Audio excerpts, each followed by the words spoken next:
For the first time, we heard state prosecutors lay out this entire case following about 5 weeks of evidence as well as testimony. They did it in front of the 5 Doulos children who were present in court today, along with state police investigators that were closely involved in this case. Now, the defense, of course, pushing back on all allegations and evidence, but now the case is in the jury's hand.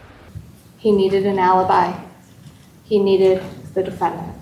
State prosecutors weaving together over 5 weeks of evidence and testimony, attempting to tie Michelle Troconis to the death of Jennifer Doulos on May 24, 2019. The defendant provided assistance and aid to Fotis Doulos. They allege Michelle Troconis knew Fotis was planning on murdering Jennifer, and she too had motive to want Jennifer dead. They claim the evidence shows she manipulated Fotis Doulos' phone while he was in New Canaan, including answering a pre-planned phone call, aided Fotis in the cleanup, and helped destroy or dispose of evidence both on Albany Avenue and in the Toyota Tacoma. She acted as his alibi during the murder.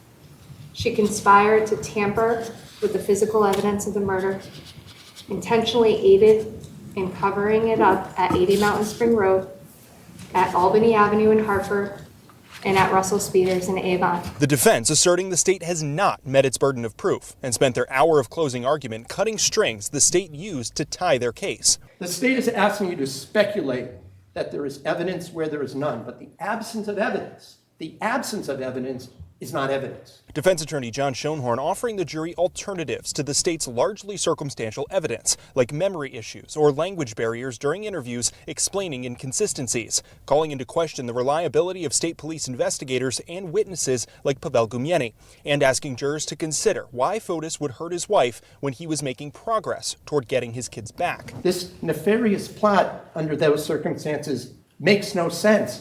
Why then?